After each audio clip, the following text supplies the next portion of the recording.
Salud, turismo, cultura, deporte, educación. Eso y más es lo que somos. ¿Y quiénes somos? ¡Ya oíste! El programa del Instituto de Seguridad y Servicios Sociales de los Trabajadores del Estado.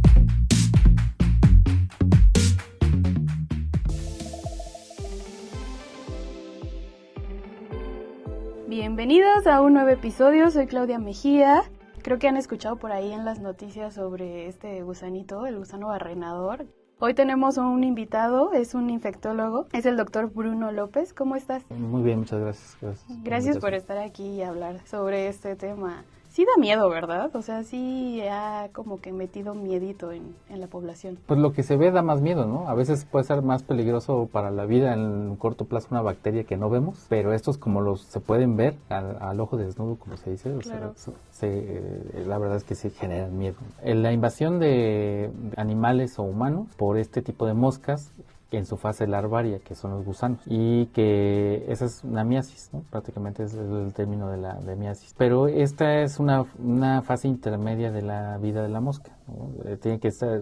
Llega como la mosca, se para en el tejido, puede ser incluso en una herida, en los conductos auditivos, las orejitas de las vacas, en la boca de un humano, en una herida de un pie de un paciente con diabetes, por ejemplo, con pie diabetes. Se para ahí, deja sus huevos y esos huevos eclosionan, pues se abren, digamos, y se producen la larva, el pequeño gusanito. Ese gusanito ahí se desarrolla, pasa por 3 etapas, va aumentando de tamaño y finalmente cae al suelo.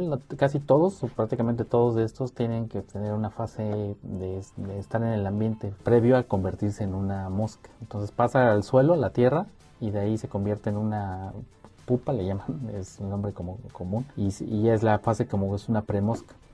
Estamos hablando que esa fase prácticamente la hacen en días, todo este ciclo, ¿no? Y así una vez en mosca va a otro, se reproduce con otro macho y va a volver a buscar otro sitio donde alojarse.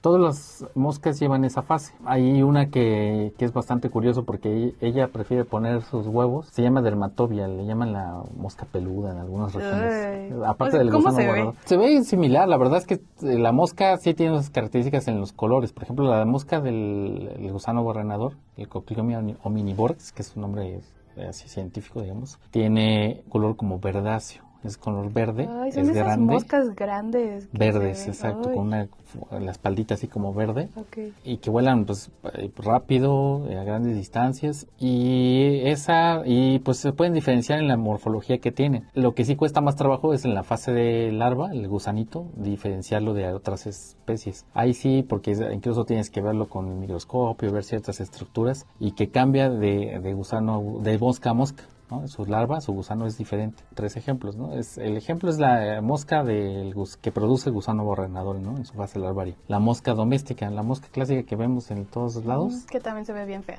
Que también es fea y que también produce, para su fase, produce esas larvas, pasa por esa fase de gusanitos. Las podemos dividir así, que son como parásitos obligados, como parásitos facultativos, digamos, y parásitos accidentales. El gusano barrenador tiene la característica de que cuando la mosca se infecta una cavidad o una herida, ese gusano, al poner los huevos y producirse el gusano, va a empezar a comer el tejido y a penetrar hacia adentro, se alimenta, o sea, lo requiere para poder desarrollarse. Si no tiene ese tejido vivo, no se puede desarrollar. Otras moscas, por ejemplo, que ellas llegan a una cavidad, a un tejido, y la parte donde está necrótico, las heridas necróticas, por ejemplo, esas las empiezan a comer, la parte muerta, digamos, el tejido muerto. Animales muertos, eso es lo que comen, y no requieren el tejido vivo, ¿no? Sano para comerlo y desarrollar, sino simplemente ahí comen del tejido infectado. Incluso esa especie se llama Lucilia y la han usado hasta como terapia para heridas. Por ejemplo, ¿no? Hay unas heridas crónicas donde ponen los gusanos en la herida y empiezan a comer todo el tejido necrótico, que el tejido necrótico o el tejido muerto, podemos decirlo así, es el que más predispone a infecciones. Entonces se lo comen y dejan sana la herida, y ya para que se regenere puro tejido sano, porque no les gusta el tejido sano, solamente les gusta el tejido muerto. Ese es como un parásito facultativo, digamos. Y si bien está parasitando, pero no requiere obligatoriamente tejido humano vivo para desarrollarse. ¿Cómo satanizamos tanto tanto a las moscas en este sentido, bueno, en este contexto, Sí. las satanizamos tanto y pueden ayudar Y pueden también. ayudar, sí, bajo esas circunstancias también. Obviamente con este tipo de terapias sí hay mucho uso. A lo mejor aquí en nuestro país no es tan extendido, pero en otros países es como un estándar ya. Y ya tienen bien establecido cómo lo hacen, cómo crían esos gusanos, también de que sea de una manera como aséptica, limpia. Y finalmente están los que no son, que los consideramos como parásitos accidentales. Y eso es la mosca doméstica, por La ejemplo. que llega y se para en tu comida Exacto, y y ya. ahí te deja, o si te agarra dormido, te puede parar en la boca y te Oye, deja ahí no las quiero dos. creer eso, Doc. ¿Sí Pero pasa? esas se quedan ahí encima, o sea, y finalmente no hacen nada más que estar ahí y les gusta ese ambiente húmedo y ahí se Y ponen. ya. Los quitas y se van y Ok. no pasa nada y si llegan a la tierra y se vuelven a hacer moscas. Entonces el problema del gusano barrenador es que puede dar cuadros graves porque le gusta el tejido humano vivo. Entonces es un parásito obligado. Es decir, para que desarrolle todo su ciclo de vida, necesita una herida de una persona viva para que ahí siga penetrando en el tejido. Barrena, es decir, por literal su nombre, entra, va escarbando el tejido sano y hasta meterse más adentro, hacer cavidades y crear y por arrastre pues lleva bacterias y ahí puede crear infecciones también por bacterias. Entonces esa es la importancia que tiene. ¿Qué pasa al ganado? El ganado pues se enferma, ¿no? Se enferma porque se llena, si lo dejan sin un tratamiento, penetra y le da un cuadro graves de invasión de este gusano. A la par, pues al abrirle esas cavidades, deja que bacterias entren y le da sepsis también al ganado y mueren Y se muchos. pueden morir. Exacto. Y es tan difícil a veces en una sola puesta de una mosca de gusano barrenador, el Cocliomia omnivorax, que es el nombre de la mosca, al poner en una herida, en una cavidad, sus huevos ponen hasta 200 en una sola. Y de esos evolucionan hasta el 70%. ¿Cuántos gusanos O sea, se van a ¿todos producir? son los que barrenan? Y todos a la misma par pueden ir barrenando. O sea, es muy rápido. Entonces, por eso a veces tienen que sacrificar al ganado. Porque ya están tan invadidos que es imposible quitarle todos. Pero esto ya estaba erradicado. Esto ya según estaba desde erradicado los 90, ¿no? Hubo un programa de erradicación del 70 al 92. En el 92 se declaró que era libre de México y Estados Unidos del gusano barrenador, de la Cocliomia omnivorax, de esta mosca. ¿Cómo lo hicieron? Pues liberaron muchísimos, cientos, miles de millones de machos, pero estaban radiados, o sea que eran infértiles, digamos. Okay. Entonces se reproducían con moscas hembras, y las moscas hembras lo que tenían era producción de huevos sin larvas, o sea, eran huevos estériles, digamos, ¿no? Y así ya dejaron que no se reproducieran hasta que finalmente desaparecieron. Esa fue la técnica que usaron. ¿Y por qué ahora regresó? El problema donde no realmente, aparentemente se había erradicado, pero había pequeños brotes, por ejemplo, en Panamá, en Puerto Rico, en Centroamérica, en varios de Venezuela, y por ahí había esos pequeños brotes. Con la cuestión de la inmigración y el tráfico ilegal de ganado, allí empezó, por eso Chiapas fue la primera zona que ahorita, en primer caso de ganado con gusano barrenador fue por ahí de noviembre de 2024, al menos el conocido, en Chiapas. Y de ahí ya empezaron los pequeños brotes. En el mismo Chiapas, en abril de 2025, caso de una señora con una herida con un gusano barrenador. Y de ahí, así como hemos venido con los casos. Chiapas empezó primero el año pasado con hasta un total de... El año pasado cerró con 90 casos en todo el 2025 y en 2026 al corte al 3 de julio lleva ya 55 casos. Y después empezó a extenderse ahora nuevamente a Hidalgo, a Jalisco, Hidalgo con 28 casos, Hidalgo con 13 de humanos, humanos con infección. Al ganado ha habido más. Oaxaca 39 casos, Puebla 35, Veracruz 90 casos, 24%. Es el que más casos tiene ahorita en todo lo que va de este año de 2020. Veracruz. Veracruz, Oaxaca tiene 39 casos, el 10%. Para un total, el corte de 3 de julio, lo que va del 2026, van 361 casos reportados en México. De 2025, que se reportó el primer caso en humano, hasta ahorita van 478 casos. Y sigue aumentando, o sea, ¿sí? Bueno, ahorita vamos a hablar del por qué sucede en humanos, pero justo este contrabando de ganado hizo que esto aumentara, ¿no? Sin vigilancia sanitaria ni nada. Entonces todo viene desde el sur. Sí, lamentablemente así es, ¿no? Viene de Centroamérica, básicamente, porque en Sudamérica todavía hay un poquito más de control de estos. La parte de Centroamérica, la inmigración, el contrabando de ganado llevó a animales enfermos a Chiapas, entrando por esa frontera, y ahí empezaron los primeros casos. Es bien difícil el control porque si en una sola puesta hablamos de 200 gusanos de estos, si un gusano de estos cae a la tierra, ahí ya se le permite ser mosca. La pupa, ¿no? ¿Cómo? La Sí, pupa, sí, la pupa se convertirse en una mosca ahí en la tierra y Ya volar valió. y reproducirse y volver a reinfectar más ganado y así. Es un ciclo estamos hablando que este proceso lo hacen en menos de una semana. Entonces por eso es tan difícil su control y por eso se está propagando así.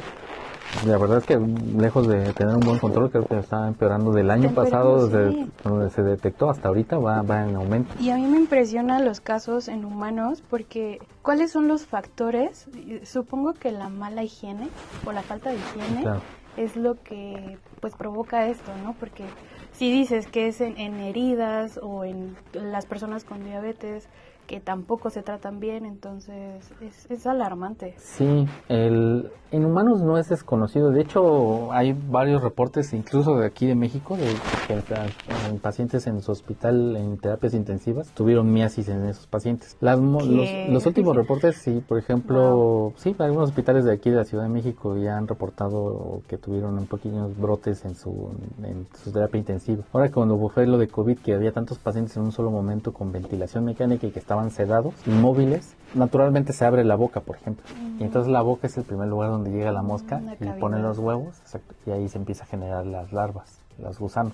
Sin embargo, por ejemplo, ahí se han reportado moscas como que son facultativos, es decir, si les encontraron un sitio con humedad, con nutrientes y ahí se quedaron, pero no les gusta invadir el tejido, o sea, no Son requieren los que le de eso. gustan el tejido muerto, ¿no? Ajá, exactamente. Ah, Entonces se quedan ahí y no penetran más, no dan más problemas, se retiran, que ahorita platicamos de cómo es el tratamiento, y no dan mayor problema y han causado varios brotes en hospitales, por ejemplo, la mosca doméstica incluso también, ¿no? Ha podido, si encuentra una herida de un paciente que está inmóvil, por ejemplo, sedado, o que tiene alguna neuropatía, alguna lesión en la columna donde no puede mover las piernas, ahí se aloja y ahí es claro. inmóvil, sin una vigilancia estrecha, ahí es donde se ponen sus larvas y ahí aparecen los gusanos. Claro, eso también es importante, la vigilancia. Justo también para los animales domésticos, los animales de la calle. Exactamente. Ahora, el baño, bien lo comentaste, la falta de higiene es la primera parte de esto, ¿no? ¿Por qué? Porque si yo baño a mi perro o a mi gato, yo mismo me baño a lo mejor una vez por semana, pues o 2 veces por semana, dejo que todos estos días una mosca se pare en una herida, en alguna lesión, más si es una persona ya frágil, por ejemplo. Los animales, las mascotas a veces pueden ni siquiera darse cuenta, ¿no? Pero un humano, por ejemplo, con una pequeña herida, que mucho lo vemos, por ejemplo, con pacientes ancianos, ¿no? Que tienen ya algo de demencia, que solo están en cama y que pueden estar un poco descuidados porque no están al 100% con ellos, pues se le puede parar hasta en la oreja, en la nariz y ahí dejar los huevos y convertirse en gusanos. Cuando ya se deciden que a lo mejor su baño de cada semana, ya sea al animal o a la persona, pues ya está invadido, ¿no? Ya tiene ya lleno de gusanos. Entonces, si este aseo se hiciera diario, pues antes de que estos pequeños huevos eclosionen y conviertan en gusanos, pues ya se lavó. Es fácil, en cierto modo, en este tipo de moscas, la eliminación por vía mecánica, ¿no?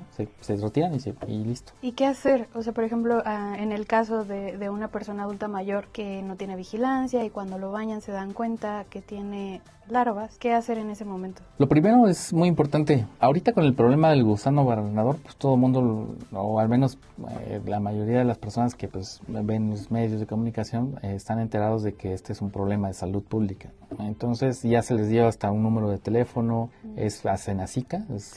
Senacica es el que, pues más que es una cuestión agropecuaria y ganadería, pero ellos están vigilando muy al pendiente de esto. Dan un número de teléfono donde hay que marcar. Esto no, que un paciente pueda tener esto no es algo nuevo. Aquí el problema es si es un gusano barrenador el que tiene. No la clásica mosca doméstica o estos otros, Lucilia, que es un facultativo que nada más come tejido necrótico, que es usado para fines terapéuticos. O sea, estos son los que daban brotes. Hoy día no solamente ya están estos, sino también ahora el gusano barrenador, la mosca Coquilomia omnivorax. Entonces, sí hay que tener más cuidado. Si antes nosotros, ¿qué hacíamos? Por ejemplo, si encontrábamos a uno de estos, por ejemplo, vamos a poner un ejemplo de un paciente con pie diabético, que de por sí ya tiene demencia y que solamente está en cama, ya no comunica, tiene muy poca movilidad, y de repente pues llega, o lo encuentran sus familiares con una lesión en su pie, con unos gusanos. Lo primero es que sí es bueno que llamen a este número o a su centro de salud y ellos ya se comuniquen, porque es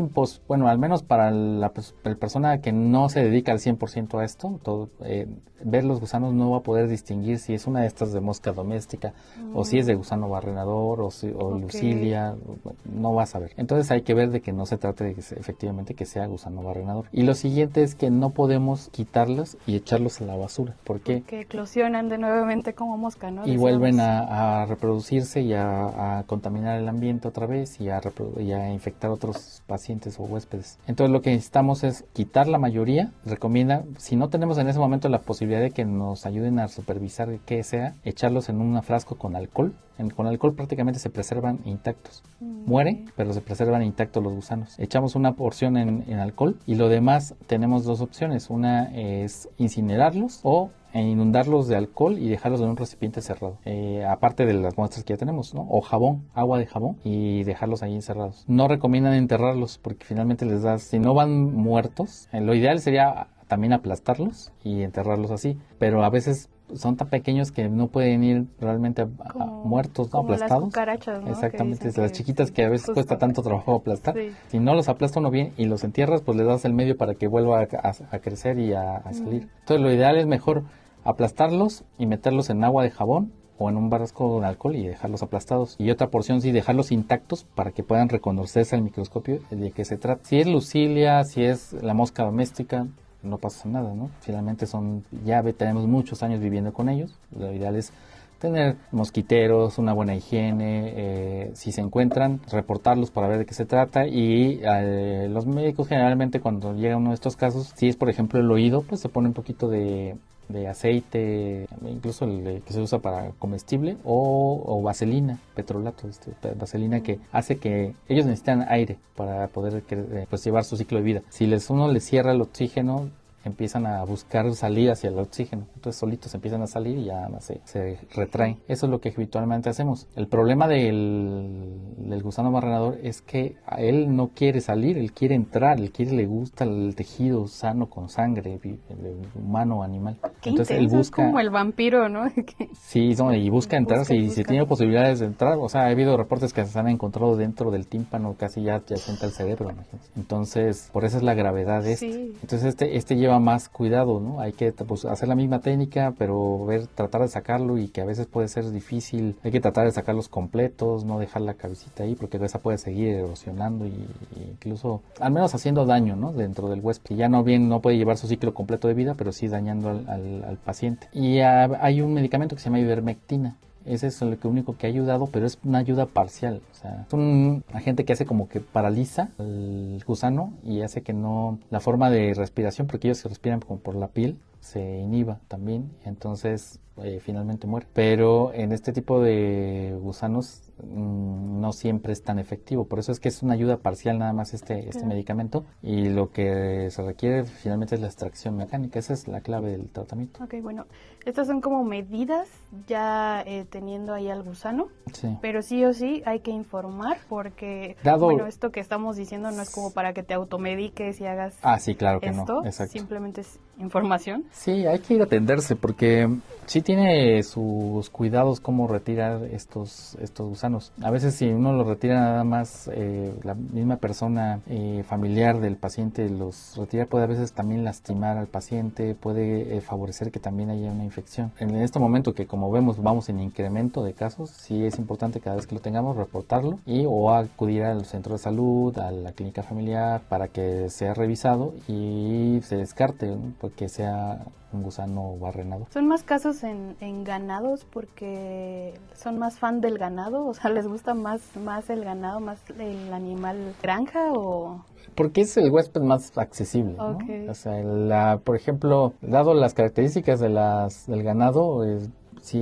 por ejemplo, se alojan en su oreja, en su nariz, pues no tienen la capacidad como nosotros de que aquí me pica, me rasco y me lo quito, ¿no? Estaba leyendo que también en los ombligos de los recién nacidos, ¿no? También, obviamente con las condiciones de mala higiene, sí puede, o malos cuidados, ¿no? Por ejemplo, o sea, si yo veo que hay moscas volando de cualquier tipo, pues las trato de sacar y cerrar y dejar que no entren, ¿no? Y poner mosquiteros, esa es una buena estrategia, los mosquiteros, pues si quiero aire pero sin moscas, o sea, mosquitos. Poner mosquiteros ya es una buena solución, ¿no? Y evito que entremos, cuando no hay esos cuidados, si dejo desperdicio, heces, excremento de animales o de ganado, que también sirven de sustento de otras, de las moscas, algunas de otro tipo que no son precisamente el gusano barrenador, pero que también generan miasis, fomento a que estén ahí y que no se vayan, ¿no? Es como un ambiente más insalubre, por así decirlo, ¿no? Y más adecuado para que las moscas sí, de cualquier tipo se acerquen ahí y ahí se encuentren, ¿no? Supongo que los ganaderos, los agricultores están como más empapados de toda esta información, o deben de. Deben de ser, sí,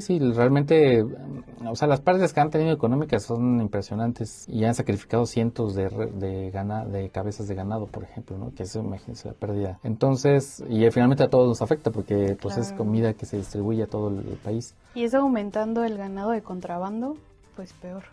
Exactamente, y eso sí, por eso es que en teoría ahorita las autoridades pues ya tienen más restricción en eso, más vigilancia, pero ahorita sí necesitamos que tanto la gente que se dedica al ganado como las comunidades rurales, porque realmente los primeros reportes también fueron de comunidades rurales, pues tengan concientización en eso, los cuidados y que reporten, porque pues a quien no esté informado seguramente si ve unos gusanos los avienta por ahí así y es lo único que va a hacer, y lo único que hace es fomentar que siga este ciclo de reproducción del gusano barrenador. Que hagan lo mismo que hicieron en aquella vez. Yo creo que ahorita, por ejemplo, la vez anterior, al menos lo que se comenta desde esos años, es que se trabajó en conjunto con Estados Unidos para hacer ese tipo de maniobra de esterilizar machos para que no pudieran reproducirse. Ya hay ahorita un caso de un humano y de ganado, un humano en California y ganado también en la parte sur de Estados Unidos. Entonces también ellos ya es un problema que ya les empezó a afectar. Pues es que al final del día la mosca vuela, ¿no? Aunque cierres las fronteras, no reconoce fronteras.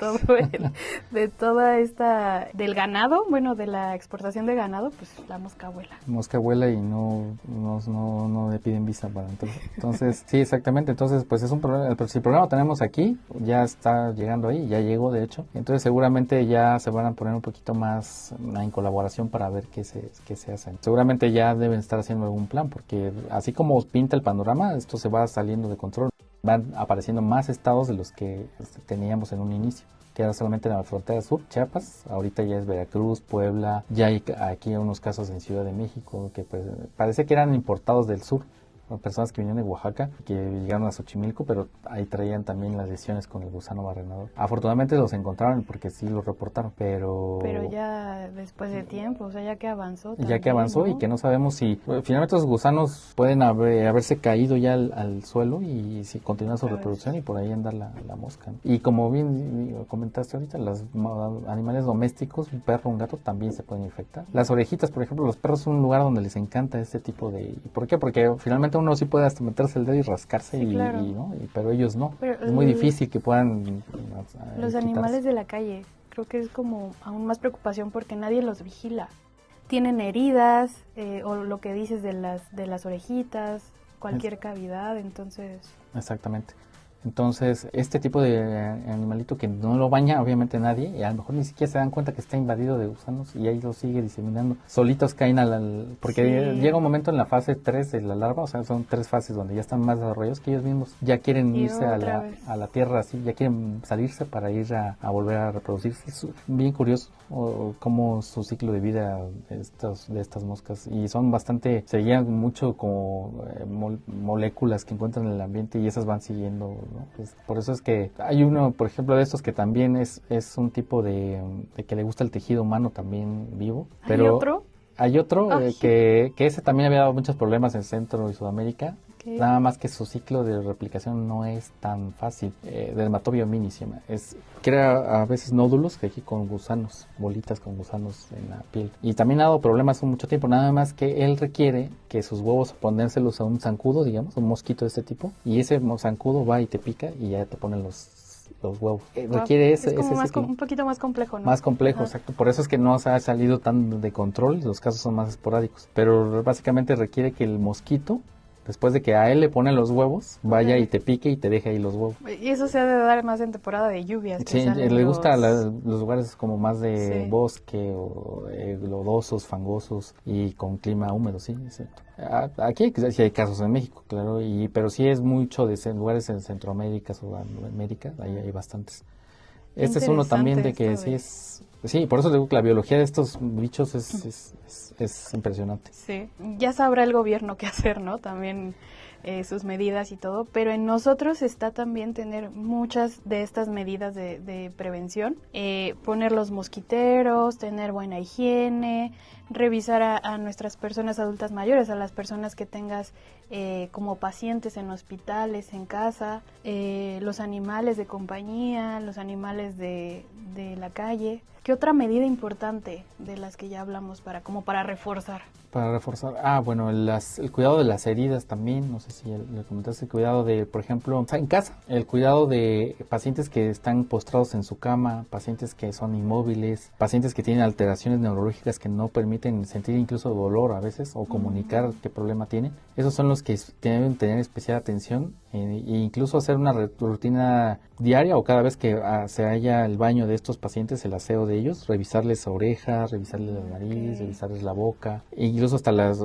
cavidades genitourinarias, por ejemplo, ¿no? De la vagina, el ano, a veces también es un lugar donde se pueden alojar las moscas y ahí dejan los gusanos. Y muchas veces puede pasar mucho tiempo ahí y nadie se asome a ver. Más estos pacientes son de cuidados complejos y lo principal es en casa, ¿no? En un hospital finalmente están unos días y es que tienen algún problema y se van a casa. Y donde están meses o años y prácticamente sin ir a ningún otro lado es en casa. Ahí es donde tenemos que hacer vigilancia de estos pacientes. Porque finalmente pues cuando ya te da enfermedad en pacientes, en familiares, ahí es donde ya es más preocupante. Incluso ahí, perdón, se me pasó preguntarte, ellos presentan ciertos signos o síntomas que también podemos ver que ya el gusano está haciendo de las suyas ahí. Realmente no. Por ejemplo, los síntomas gruesos, digamos, ya son cuando son fases avanzadas. Por eso es que es muy importante la detección oportuna, ¿no? La supervisión. El gusano barrenador, cuando ya empieza a dar síntomas, incluso dolor en el paciente, ya seguramente ya penetró más las cavidades. O sea, cuando está muy superficial, la verdad es que ni siquiera puede dar nada. O a veces puede ver uno, por ejemplo, una herida que se pone más roja, o que se abulta, ¿no? Se hace un bultito en el tejido. La oreja, por ejemplo, hasta que ya empieza a penetrar el tímpano, más adentro, ahí es donde ya empieza a dar dolor, pero puede no dar ningún problema. Entonces aquí yo creo que no es conveniente esperar hasta que haya un síntoma y que a lo mejor lo único que te das cuenta es cuando ya está con un cuadro muy brotando los gusanos o cuando ya tienen fiebres, por ejemplo, porque ya penetró tanto el gusano barrenador que ya metió bacterias y ya le empieza a dar un cuadro de sepsis al paciente. Y ahí ya lleva otros problemas, ¿no? Ya requiere antibióticos, requiere urgentemente retirar los gusanos. Porque pueden llegar a la muerte. Sí, la mayoría mueren a veces no tanto por la invasión del gusano, porque finalmente tendría que ser una invasión totalmente de mucho tiempo y sin que nadie se dé cuenta, ¿no? Y que sí ha pasado, pero no es lo más frecuente. Lo más frecuente es que hagan cuadros de sepsis o sangrados, por ejemplo. Hay reportes de casos donde por ejemplo, ha erosionado tanto una herida de una región de la ingle, por ejemplo, empezó a erosionar el vaso sanguíneo y el paciente empezó a sangrar, ¿no? Una arteria femoral así sangrando activamente, pues también lleva a la muerte. Entonces murió por sangrado porque el gusano erosionó el vaso sanguíneo. Y entonces esa es una. Y otra es pues que entren bacterias, y las bacterias, como te comentaba hace un rato, pues sí te dan cuadros de sepsis que pueden matar a un paciente sin tratamiento en un día, horas. Eso es lo preocupante también, que todo esto es súper rápido. Sí, realmente también todo ese el ciclo ese ciclo donde la mosca se para, deja las larvas, se convierte en gusano y ya se puede ir a la tierra para volver a pasar a crecer como mosca. ¿Horas? Estamos hablando de todo ese ciclo, a lo mejor pueden ser 3 a 5 días, pero de que ponen la mosca, en este caso la mosca del gusano barrenador, deja sus huevos, 200 huevos en una sola o 150 huevos en una sola puesta, y que se convierte en gusano ya en su fase más grande, 3 días. En 3 días ya hay el potencial de producir 100 moscas más. Entonces, ¿y puede llegar otra vez otra mosca y dejar más huevecillos? ¿O ya es como...? Sí, porque incluso tienen sensores, digamos, porque es una cuestión más molecular, más de que puedan... Se llaman entre ellos, así como... Se llaman exactamente, y el tejido vivo, sangrante... está como en el punto rojo de... Aquí hay, o sea, aquí ya estamos, vénganse, ¿no? Mis compas. Exacto. Crece más moscas, ahí voy para allá. Sí, eso es, por eso es que por eso hay, que eso afortunadamente no se ha visto tanto en humanos, pero sí en el ganado, llegan a sobrepoblarse tanto de tantos gusanos en un solo momento, que es imposible quitárselos, ¿no? Y ya no es recuperable el ganado, lo tienen que sacrificar, ¿no? Digo, si llegamos a ver esto en pacientes, en mascotas, ya decíamos que hay que reportarlo para, ya tengo el número, es el 800-751-2100. Para que lo puedan reportar ahí sí o sí, no se aventuren a quitar estos gusanos, ya hablamos mucho de que si los tiras al piso vuelven a eclosionar y pues no, o sea, las medidas deben de ser certeras también. Yo me pasaría aquí todo el día porque pues creo que también es un tema muy, muy turbio, muy importante, pero bueno, muchas gracias por estar aquí y explicarnos sobre este gusano. No, que muchas gracias por la invitación y espero que el público ya tenga un poquito más de conciencia sobre este problema. Él es el doctor Bruno López, infectólogo. Gracias por estar aquí. Muchas gracias. Y a ti que nos escuchas, pues pon mucha atención y también cuídate tú, ten las medidas necesarias para poder poner nuestro granito de arena sobre este tema. Nos vemos en un siguiente episodio. Hasta pronto.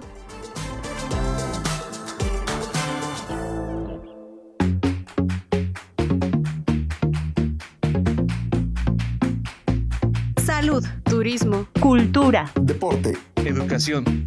eso y más Es lo que somos. ¿y quiénes somos? ya oíste. Gobierno de México.